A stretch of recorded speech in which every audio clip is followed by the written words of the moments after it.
Shine your light now. This time it's got to be good. You get it right now, yeah. 'Cause you're in Hollywood. 'Cause you're in Hollywood.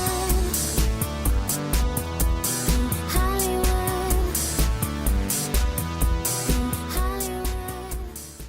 What's up, guys? On this episode of On the Set, I'm taking a look at 2000 Maniacs. This one is pretty wild.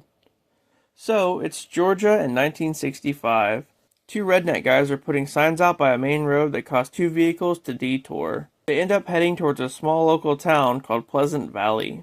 One car has two couples, John and B. Miller and David and Beverly Wells. The other car has a woman named Terry who had just picked up a hitchhiker named Tom. Anyway, once they all get into town, they stumble upon a huge celebration in the middle of the street, where all the townspeople and the mayor are all standing around. The mayor greets them all and says they're now the guest of honor at their centennial celebration. But he's extremely vague as to what they are celebrating. He's actually pretty sketchy right from the start. Then, this guy named Harper starts fondling Bee, and she doesn't seem to mind it at all, which is pretty weird. Why would you want a random hillbilly guy touching you? To be fair, Bee and John don't seem very close at all anyway. So, they're all told to stay in town for a barbecue happening later that night. In the meantime, John gets distracted by a local girl named Betsy, who starts to seduce him. She's doing that so Harper can take Bee into the woods and have his way with her. But instead of doing that, he just pulls out a knife and cuts her thumb off. Yep, this is pretty wacky.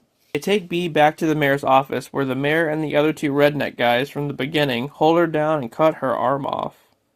As that's going on, Tom gets real suspicious of this alleged centennial, so he grabs Terry and hides out in the woods. John is still with Betsy by the fire and has been chugging moonshine, so that's not good. He doesn't seem to care at all where his wife's been. But her arm is literally roasting on the fire right in front of them. Tom shows Terry a random plaque in the middle of the woods that talks about how 100 years ago in 1865, during the Civil War, Union soldiers came down to Pleasant Valley and pretty much massacred everyone there. So the centennial is to commemorate that, I guess. Also, the reason why they're a guest of honor is because the town hates people from the north, so when they pass through town, they lure them there to kill them all. That's crazy. You damn hillbillies. After that, they tie John up to 4 different horses and have them run in different directions, ripping him apart. It's brutal as hell. The next day, David gets forced inside a barrel that the mayor has hammered nails into, and they roll him down a hill.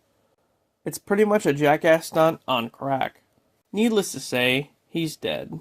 Then, Beverly gets tied down to a platform under a giant boulder that's rigged to a dunk tank kind of game.